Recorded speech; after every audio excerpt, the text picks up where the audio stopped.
The smell of garlic and fresh basil filled the air at Rosario's restaurant as another busy evening came to an end. It was almost 11 at night, and most customers had already left. The elegant dining room, with its warm lighting and checkered tablecloths, now looked tired after serving hundreds of people throughout the day. Maria Elena moved between the empty tables with practiced ease, collecting the last few plates and wine glasses.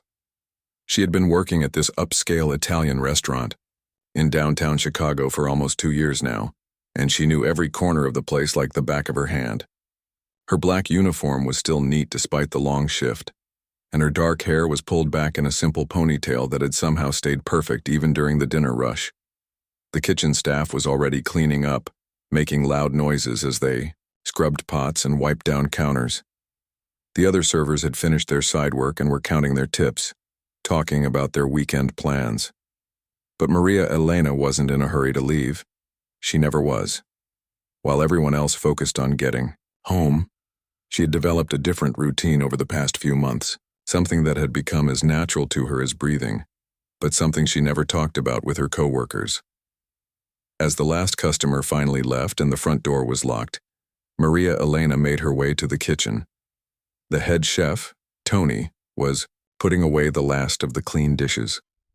He barely looked up when she entered, too tired from the long day to pay much attention to anything except finishing his work. Maria Elena walked over to the pass window where plates of food often sat, waiting to be served. Throughout the evening, she had noticed which tables hadn't finished their meals. There was always leftover bread from the bread baskets, untouched appetizers that customers had ordered but barely touched, and pasta dishes that were only half eaten. In most restaurants, this food would simply be thrown away. Health regulations meant it couldn't be served again, even if it looked perfectly fine. It was just considered waste, part of doing business in the food industry. But to Maria Elena, throwing away good food felt wrong in a way that made her stomach turn. She reached into her bag and pulled out several small containers she had brought from home. They were nothing fancy, just plastic containers she had collected over time from buying takeout meals, but they served her purpose perfectly. Moving, quietly so as not to draw attention, she began carefully selecting food that hadn't been touched by customers, a basket of bread rolls that had been sent back because the table had filled up on appetizers, a plate of chicken that a customer had ordered but then changed his mind about, some pasta that had been made by mistake when a server had entered the wrong order. Her movements were careful and deliberate. She only took food that was clearly safe and hadn't been touched. She wrapped the bread in clean napkins from the dispenser, making sure each roll was properly covered. The pasta went into one container, the chicken into another. She even took some of the olive oil and Parmesan cheese that were always left over at the end of the night. Tony glanced over once or twice, but he didn't say anything. In his mind, Maria Elena was probably just taking some food home for herself. Lots of restaurant workers did that. The pay wasn't great, and free food was one of the few benefits of working in the industry. If she wanted to take some leftovers, instead of spending money on groceries, that was her business. The other servers had noticed her routine too, but they had the same assumption. They figured she was just being smart about money. Restaurant work didn't pay well, especially for someone who was probably supporting family back home like many of the immigrant workers they knew. But if any of them had looked closer, they might have wondered why she took so much food. It was more than any one person could eat, even someone who was trying to save money on meals. And the way she packed it was different too. She arranged everything so carefully, like she was preparing meals for other people rather than just grabbing leftovers for herself. Maria Elena had become an expert at knowing exactly how much food she could take without anyone noticing or caring.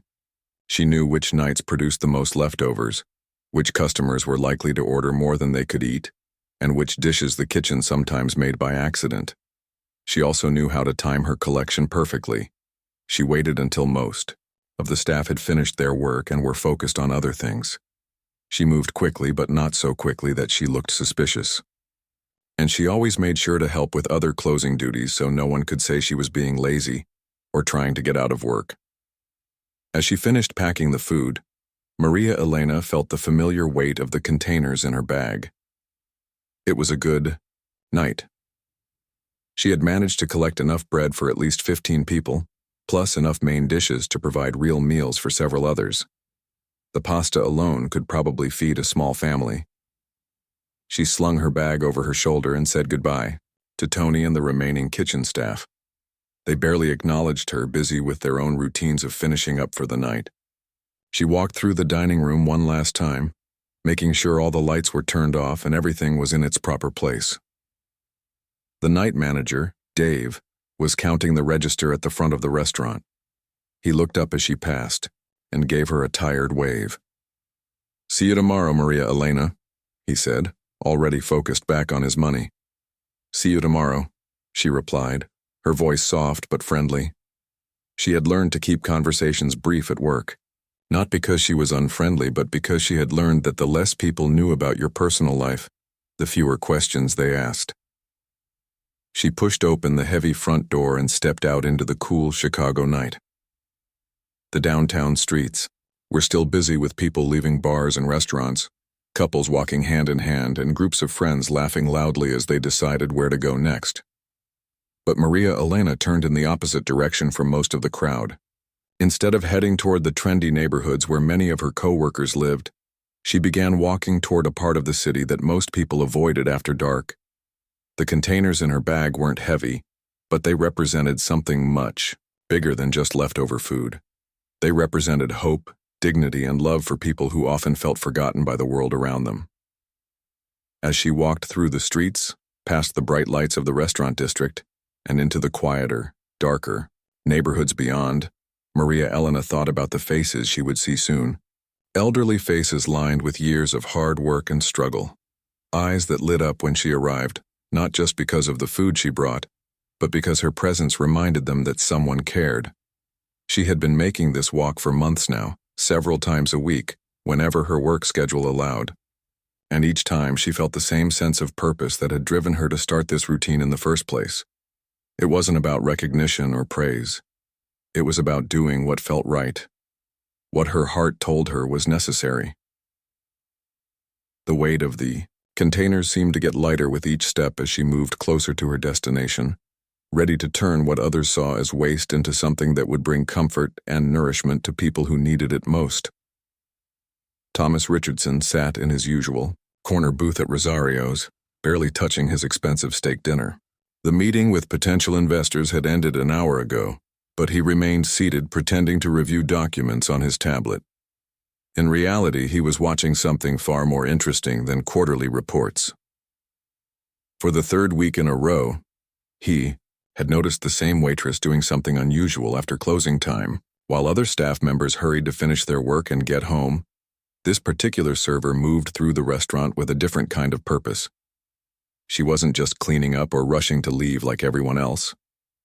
Thomas had built his business empire by paying attention to details that others missed. In boardrooms, he could spot a lie from across the table. In negotiations, he noticed when someone's body language didn't match their words. These skills had made him millions, but tonight they were focused on something much simpler and yet more puzzling.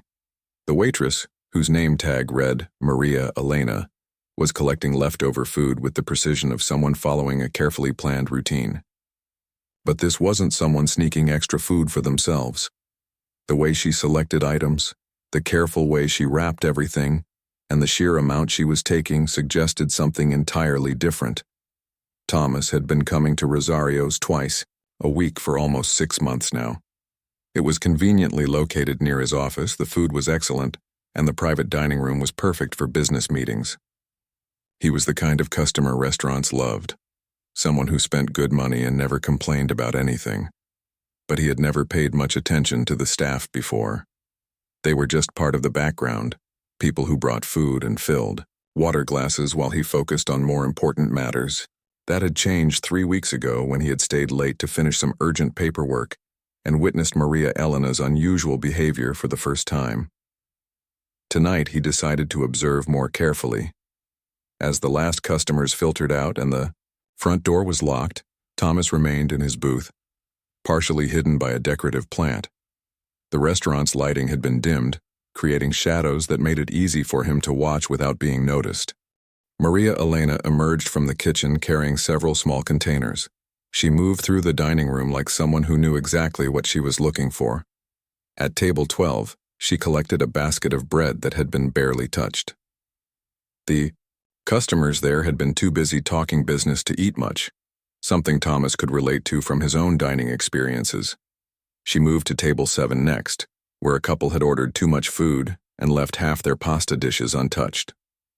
Without hesitation, she carefully transferred the food into her containers, making sure not to waste a single bite. Her movements were quick but not hurried, efficient but respectful. What struck Thomas most was how natural this seemed to her. There was no guilt in her actions, no looking around to see if anyone was watching. This wasn't someone doing something wrong. This was someone following a routine that had become as normal to her as breathing. He watched as she visited 5 more tables, collecting bread, untouched appetizers, and even some soup that had been sent back because it was too hot for an elderly customer's taste. Each item was handled with care, wrapped properly and packed into containers that she had obviously brought from home for this exact purpose. Thomas found himself leaning forward, trying to get a better view. In all his years of business dealings, he had developed a sense for when something important was happening. Even if he didn't understand what it was yet, that same instinct was telling him now that what he was watching mattered more than he could possibly know. The head chef emerged from the kitchen and said something to Maria Elena. Thomas couldn't hear the conversation, but the chef's body language was casual, unbothered. Whatever she was doing had his approval, or at least his acceptance. This wasn't someone stealing food. This was something else entirely. As Maria Elena finished her collection and headed toward the staff exit, Thomas made a decision that surprised even him. Instead of calling his driver to pick him up at the front entrance as he usually did, he quickly gathered his things and headed for a side exit that would let him reach the street without being seen. The cool night air hit his face as he stepped outside. His expensive suit wasn't really appropriate for walking around downtown Chicago at night, but Thomas didn't care. He had to know where Maria Elena was going with all that food. The businessman in him couldn't let go of an unsolved puzzle, and the human in him was beginning to suspect that the answer might change how he saw things. He spotted her about half a block ahead, walking with the steady pace of someone who had made this journey many times before. The containers in her bag didn't seem to slow her down at all. If anything, she walked with the kind of purpose that came from knowing exactly where you were going and why. Thomas had never followed anyone before in his life. It felt strange, almost like being a detective in one of those movies his daughter used to watch.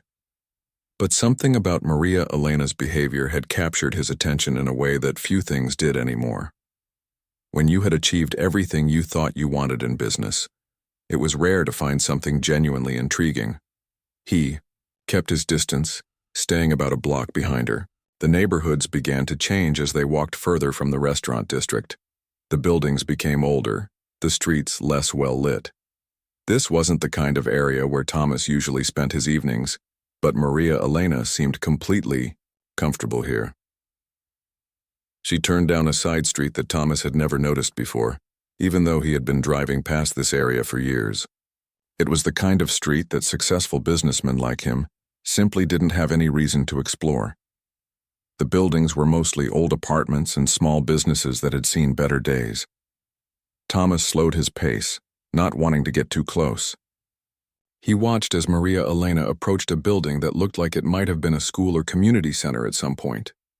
There were lights on inside, and he could see shadows of people moving around through the windows. She stopped at the front door and was greeted by an older woman who seemed to have been waiting for her. Even from a distance, Thomas could see the genuine warmth in their interaction. This wasn't a casual encounter. These were two people who knew each other well. As Maria Elena disappeared inside the building, Thomas found himself standing alone on the sidewalk, staring at a place he had never noticed before despite driving past this area hundreds of times. The mystery had deepened rather than been solved, and he realized that his simple curiosity about a waitress taking leftover food had turned into something much more significant. He stood there for several more minutes, watching the warm light spilling out of the building's windows. wondering what was happening inside and why a restaurant server would walk 12 blocks through rough neighborhoods carrying containers of food. Whatever the answer was, Thomas had a feeling it was going to change his understanding of things he had never bothered to think about before. The following Tuesday evening, Thomas found himself making an excuse to his driver that he had never made before. "I'll walk to my car tonight, James. I need some fresh air after that long meeting." His driver looked puzzled, but simply nodded and drove away, leaving Thomas standing outside Rosario's with a purpose he couldn't quite explain to himself. All week he had been thinking about what he had seen. The image of Maria Elena walking through those dark streets carrying containers of food had stuck in his mind during important board meetings and conference calls. He had caught himself staring out his office window, wondering what she was doing, with all that leftover food and why it mattered so much to him. Thomas Richardson was not the kind of man who usually concerned himself with the personal lives of service workers. He lived in a world of stock prices, merger deals, and quarterly earnings reports.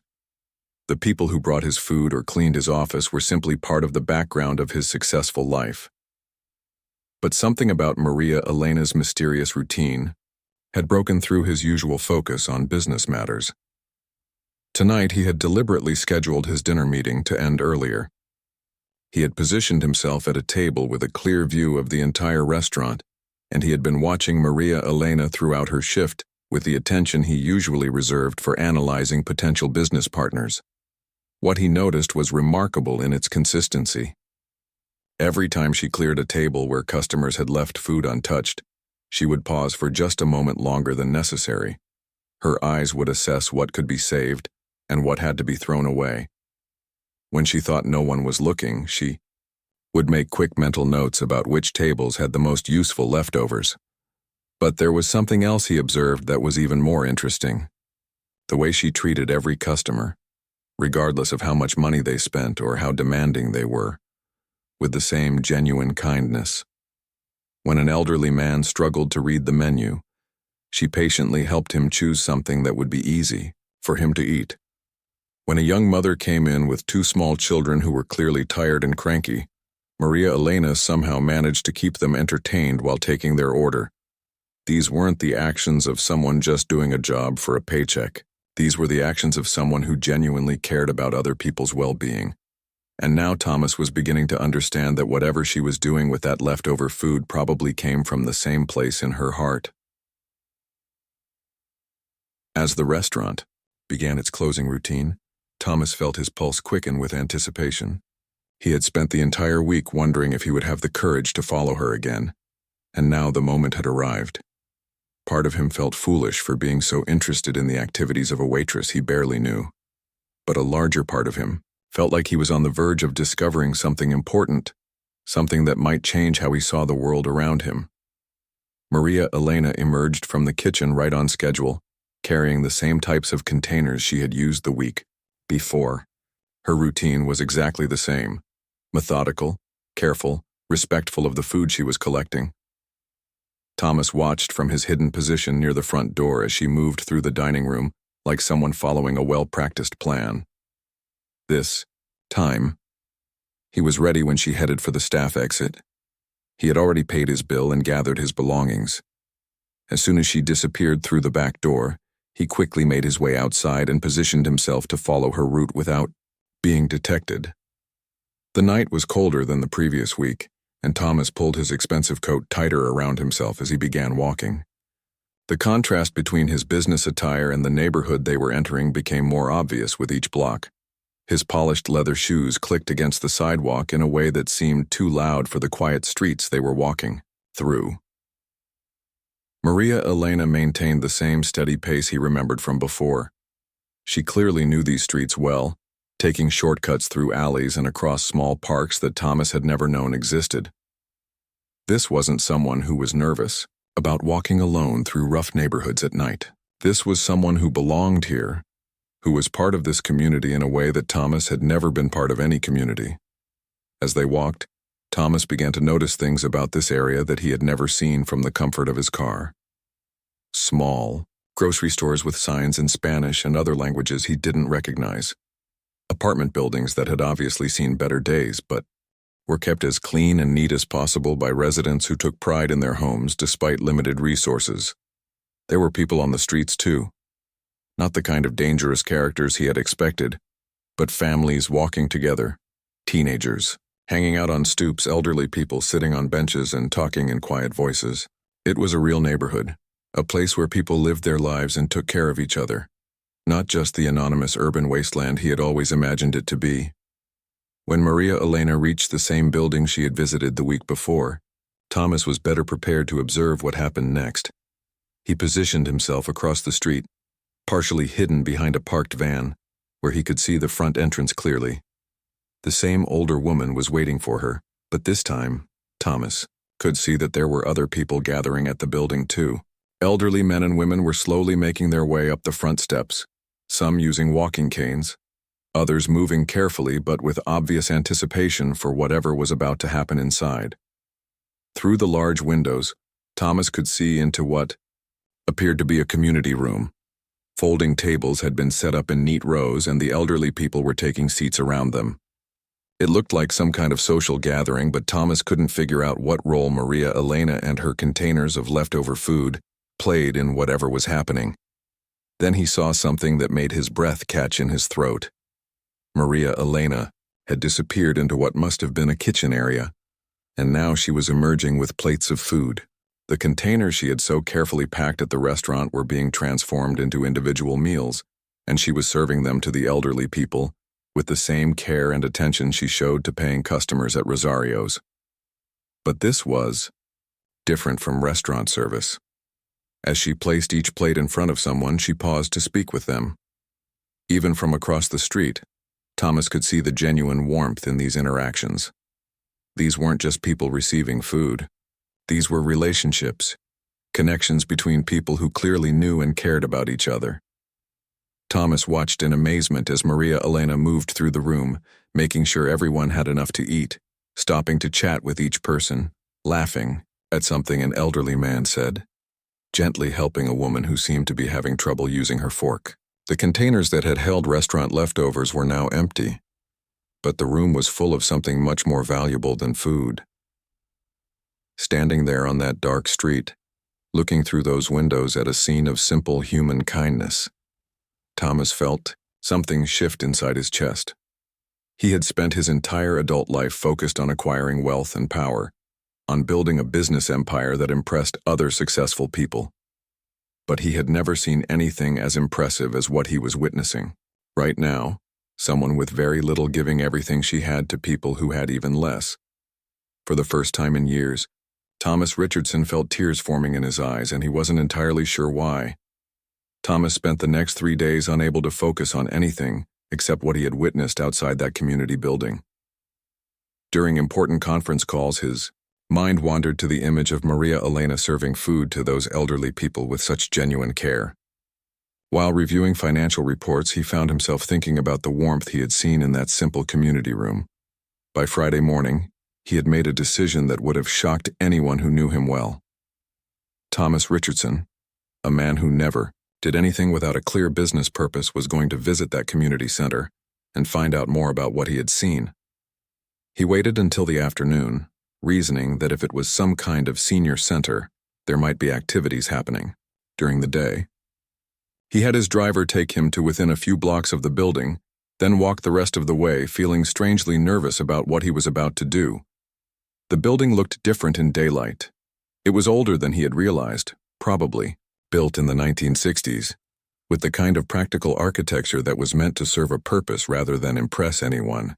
The sign by the front door read, Sunset Community Center in both English and Spanish, with smaller text indicating it served seniors and provided various social services. Thomas took a deep breath and walked through the front doors. The interior was clean, but clearly operated on a tight budget. The floors were old but polished, the walls painted in cheerful colors that couldn't quite hide the fact that the paint job had been done by volunteers rather than professionals. There was a warmth to the place, though, the kind that comes from being genuinely loved and cared for by the people who use it. An older woman with gray hair and kind eyes approached him from behind a simple reception desk. "Can I help you?" she asked, her voice carrying a slight accent that Thomas couldn't quite place. I hope so, Thomas replied, suddenly realizing he hadn't planned what he was going to say. I'm interested in learning more about what you do here. My name is Thomas Richardson. I'm Rosa Patterson, the woman replied, extending her hand with a warm smile. I'm the director here. Are you thinking about volunteering, or perhaps you have a family member who might benefit from our programs? Thomas shook her hand, noticing the genuine warmth in her grip. Actually, I'm here because I witnessed something earlier this week that I can't stop thinking about. I saw a young woman bringing food here in the evening, serving meals to elderly people. I was hoping you could tell me more about that program. Rosa's face lit up with understanding.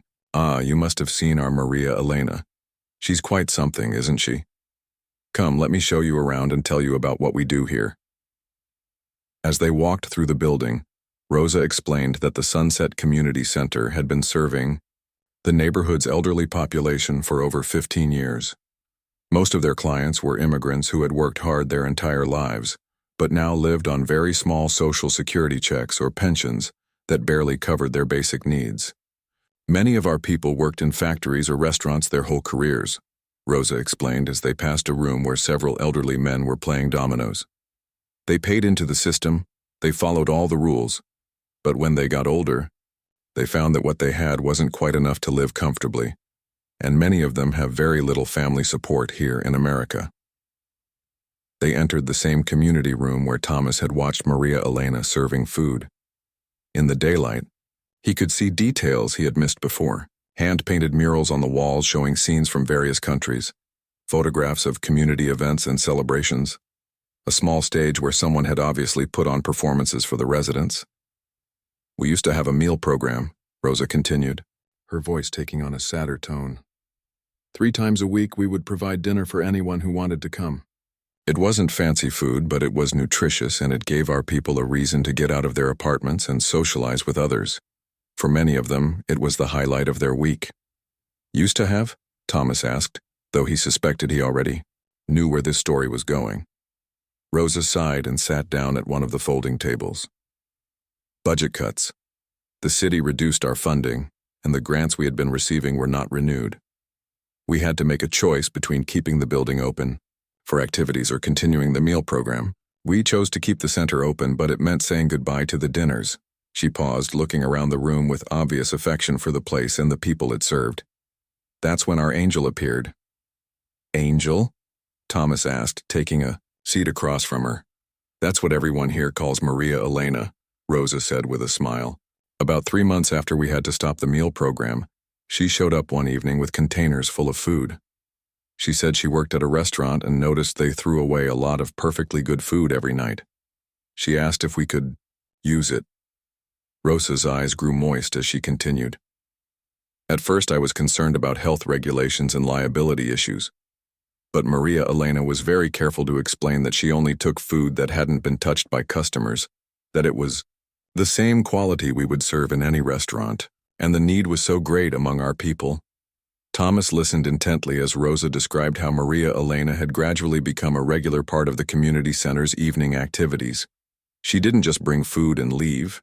She stayed to serve it personally, to talk with the elderly residents, to learn their names and their stories. She knows that Mr. Rodriguez prefers his soup not too hot because of his dental problems, Rosa said, her voice full of admiration. She remembers that Mrs. Chen is diabetic and always makes sure to bring her smaller portions with less bread. She knows that Mr. Garcia gets lonely and likes to talk about his grandchildren in Mexico. As Rosa spoke, Thomas began to understand the full scope of what Maria Elena was doing. This wasn't just about bringing leftover food to hungry people. This was about dignity, community, and treating elderly immigrants with the same respect she would show to paying customers at an expensive restaurant. But surely this can't be sustainable, Thomas said, his business mind automatically looking for the flaws in the arrangement. What happens if she gets sick or finds a different job? Rosa's expression grew more serious. That's exactly what worries me. Maria Elena has become so important to our community. These elderly people look forward to Tuesday and Thursday evenings all week long. It's not just about the food anymore, though that's certainly important.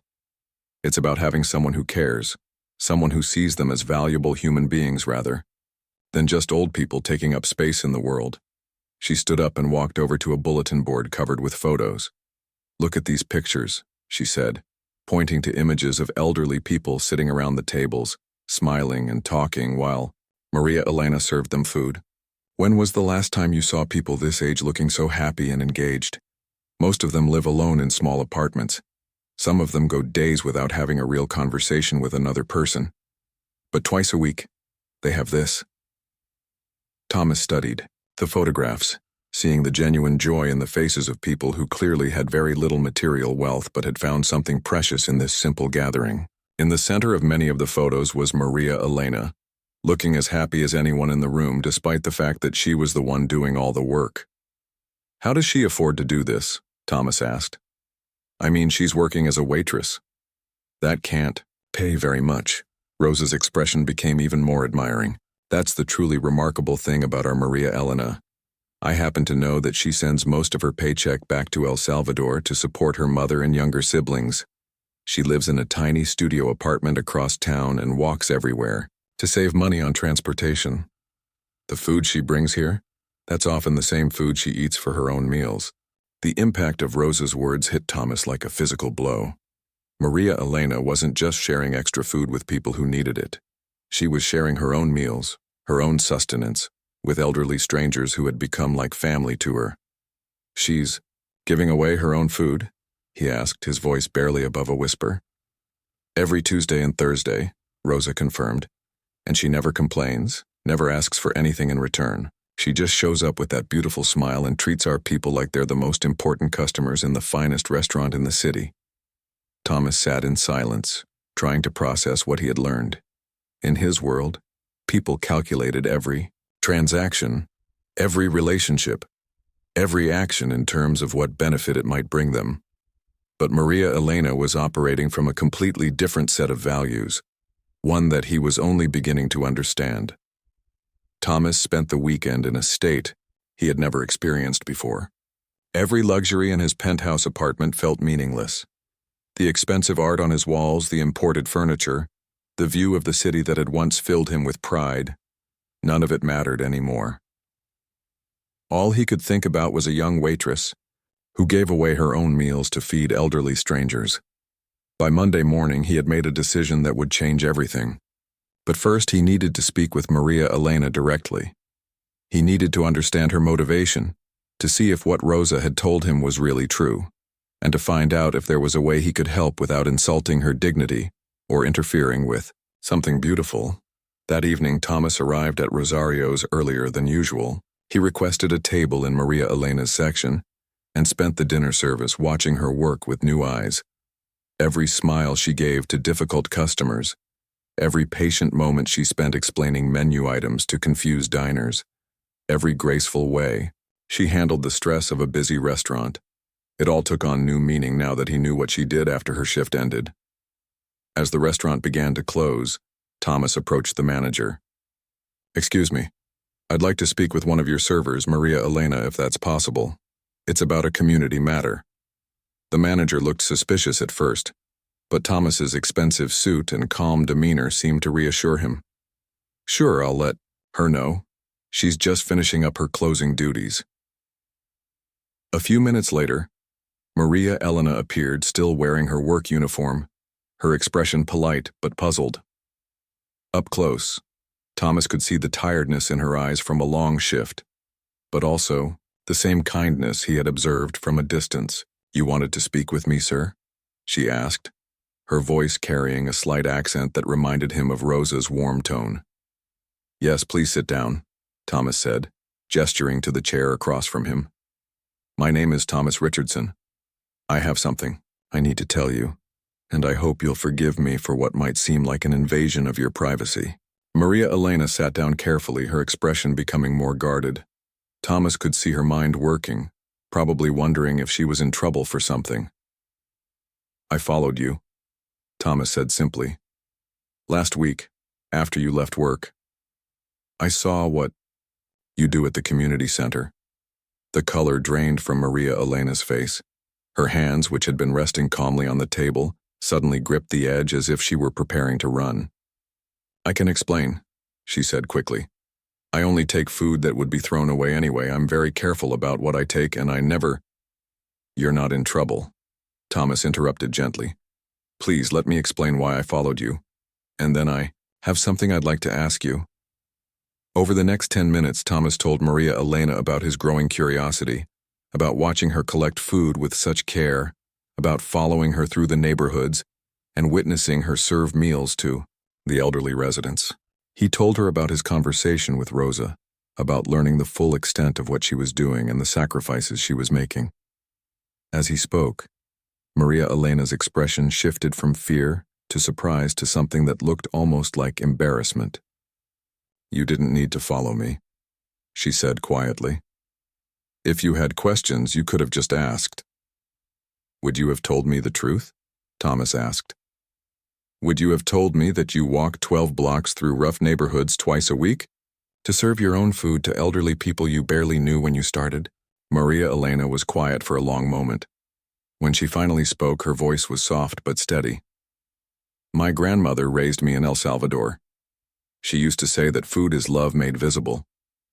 When I came to America and saw how much good food gets thrown away while people go hungry, it made me sick to my stomach. She paused, looking down at her hands.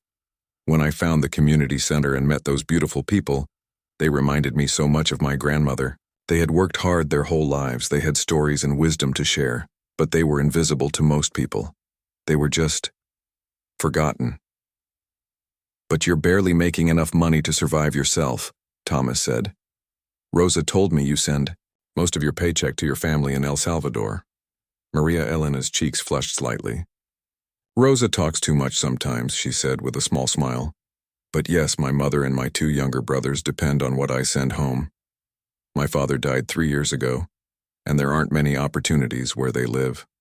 So you're supporting a family in El Salvador and feeding elderly immigrants in Chicago while living on almost nothing yourself, Thomas said, his voice filled with amazement.